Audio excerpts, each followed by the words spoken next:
Hey everyone, I know it's been a minute, been a lot going on in the world, my world, everybody's world. Yes, I got all you guys' messages and phone calls, texts, and everything today. Yes, I saw the video of Central Park Amy. Yes, I saw the video of the murder of Mr. George Floyd. Rest in peace to him. And, here we are again. So I say, what is it y'all want me to say? I don't know what it is you want me to say. I'm not going to say anything that I haven't already said. We have this dialect every few weeks, every few months, every year. It's ongoing. And the dialect and the conversation is always surrounded another black person being gunned down, whether it's by law enforcement or by a civilian. Somehow somebody has lost their life. Somehow somebody fit the description again. Yes, all black people look alike, every last one of us. Every last one of us. Asian people look alike. Ain't nobody stopping them on the streets and doing nothing to them. Yeah, they getting a little bit of that feeling now with this whole pandemic. That they getting a little bit of that feeling of what Muslims deal with every day when you deal with anything, Al Qaeda terrorist related, and what black people deal with every day. No, ain't no sympathy there. You getting a taste of what we have to deal with. The difference is, even though y'all are still being profiled, y'all aren't losing your lives. Because every time a black person fits the profile, that means that their life must end in death. You can't have a traffic stop. You can't ask a question.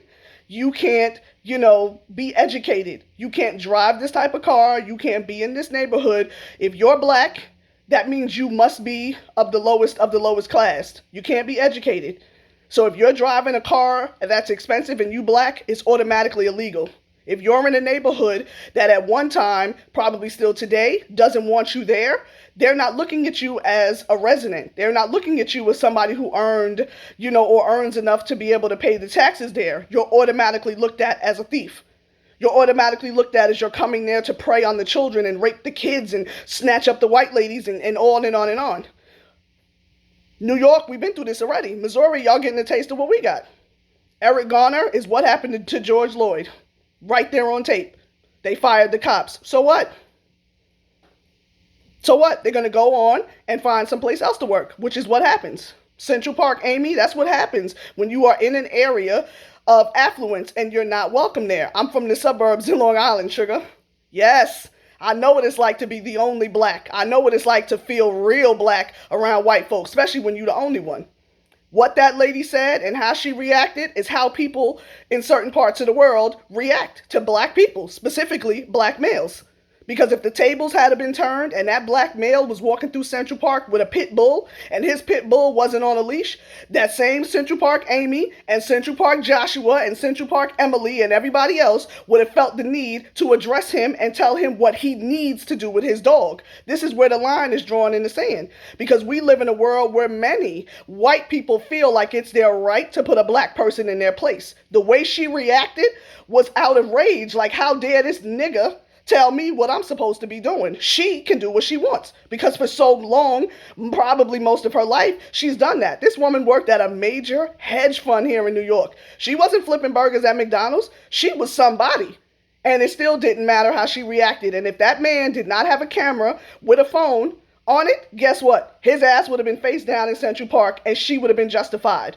Hello, Central Park 5 people. That was real life here in New York. It hasn't changed. And that was many years ago. It hasn't changed. So what y'all want me to say?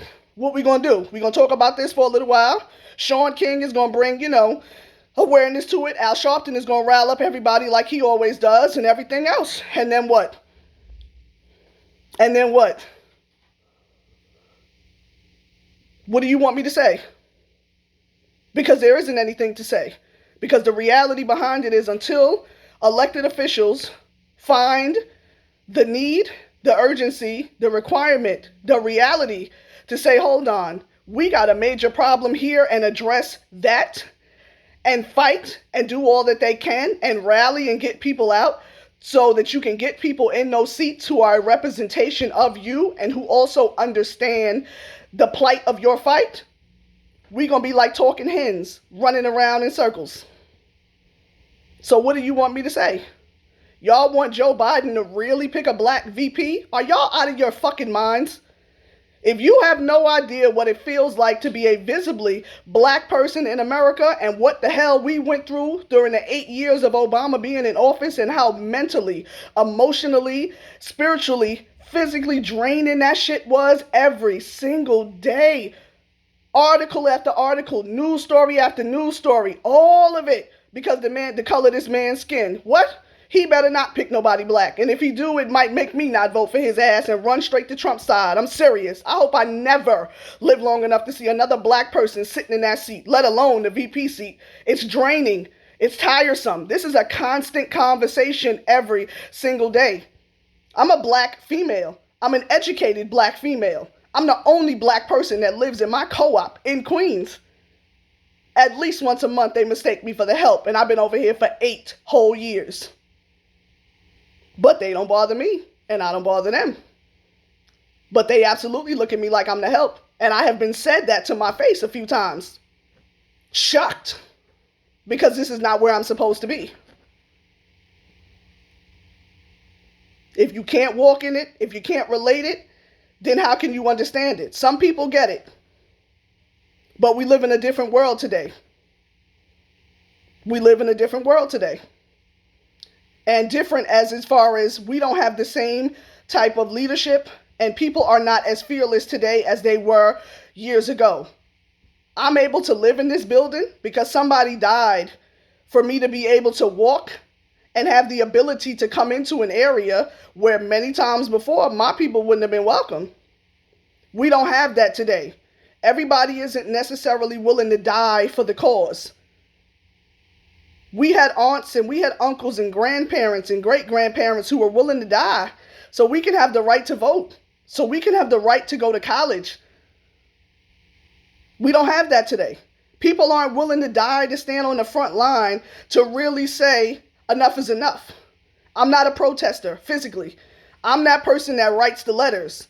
I'm that one that's on the calling. See, my work is better because I have a way with words that can get my point across better than me standing in your face. Because I'm not going to tolerate no disrespect. I don't care if you got a badge or not. You get too close to me, you come in my space and you threatening, you going to have to shoot me. Because nobody in this world is going to talk to me or address me in a manner that my mother, who carried me for 40 weeks and 10 days, don't address me. That's the only person that could really get in my face. That's the only person to a certain extent can say and do certain things and get away with it. I'm not going to take it from nobody. I'm one person. I know a lot of people in my circle. We write letters. We go to these town halls. We do all kind of stuff. Again, we can't get y'all to the polls. We can't make y'all get out there and vote. We can't make y'all see the importance of it. Hate Joe Biden all you want. Hate him. That's your choice. But when it's time to really sit down and choose the lesser of two evils, for all of y'all who were so out of sorts with Donald Trump, who would you rather pick? It's like the angel and the devil on your shoulder. Everybody is flawed. Everybody is flawed. You got to make better choices, though, because you can't put the blame on everybody when you go out here and make certain choices that allow politicians to have the right to dictate your future. No, we all don't have the same type of opportunities, but there is a way you can get around and do things because we've seen it every day. So many people who came from nothing, broken down and still made it. And by making it, I'm not necessarily talking about fame, wealth, and riches. I'm talking about just getting out of that environment, just breaking the cycle, just breaking the curse of the family and everything that we have going on. What do you say? I'm sure Eric Garner's family is going to reach out to George Floyd's family because they having the same conversation. Even if he never said he couldn't breathe, what is the purpose of him being handcuffed on the ground with his arms behind his back? And you still feel the need to sit on his chest. Put your knee on the back of his neck and press down. They probably broke his neck.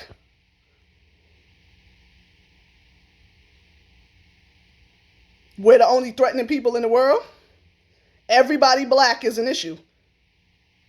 And it's an unfortunate reality. We face it in the workplace, especially as a black woman. If we have an opinion, if we have ideas, if we're somebody that's outspoken, even if you're respectful, I'm not talking about the ghetto ones that just don't know how to conduct themselves.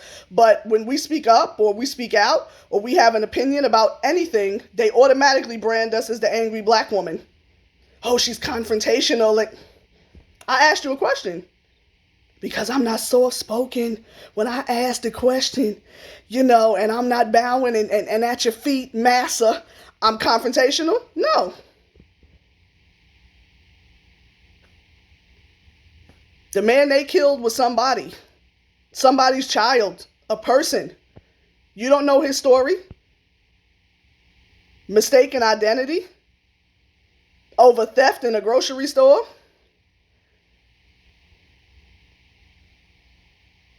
Cost him his life. So I say to you, what y'all want me to say? Because we're going to be here again. Only thing I can say is, Missouri, I hope y'all hold your head. And don't tear up the town because it's not going to benefit nobody. We have the power as far as voting power. And if you think that our votes don't count, just check history. Because if votes didn't count overall in the sense, the makeup of white America would not have done all that they could to kill our people and to try to prevent them from voting. Anything that doesn't matter, it would have gone over their head. I can only ask for God to keep my people safe. Because I believe in an eye for an eye. And I'm going to start with the children. The most innocent, the most vulnerable. I don't care who you are. Leave mine be, please, Lord. And that's another issue. Whenever things happen, there's no retaliation in that way. I'm talking law-abiding citizen revenge for me. People tend to not get it until it's at their doorstep. And even sometimes when it's at their doorstep, they don't get it. A lot of things in the world happen or are available for blacks because somebody white stood side beside them and was like, no, this is wrong. But what do you do in a world where people don't have that same type of courageousness? And what do you do when blacks don't want to come together? We can argue, we can fuss, we can fight, but then what are we going to do? The cycle is going to continue because there's nobody in the courts. There's no prominent, I guess I could say, or dedicated police officers that look like us, that really want what we need. We got a lot of people in certain positions, but they're so busy trying to rub shoulders with massa to get a seat at their table, they're not taking into consideration the needs of their own people.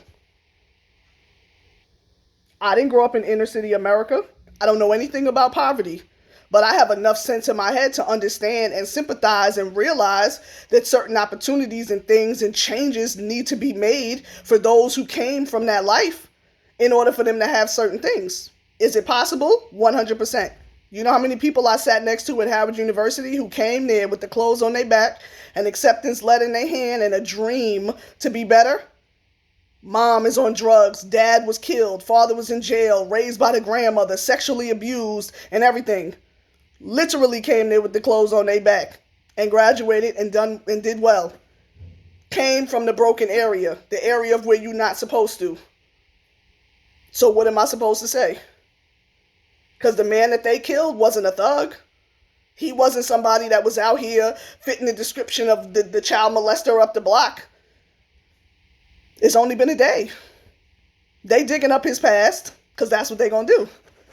They're going to dig up his past, and if he has anything, they're going to use that as justification for killing him.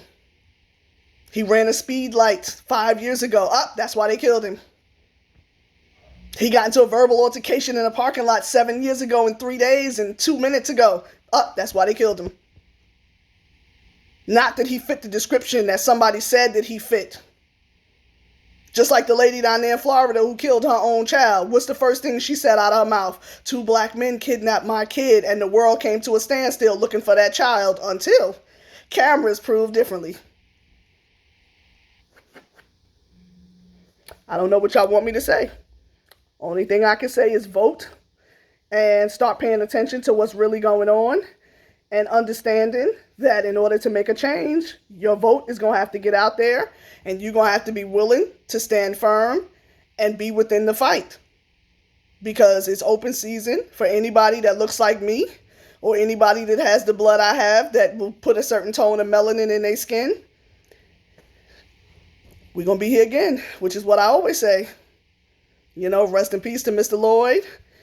And to anybody else whose name hasn't made the news, but, have been gunned down or lost their life or the case of mistaken identity. And hopefully, come November 2020, we'll have somebody up in there that can make some real changes.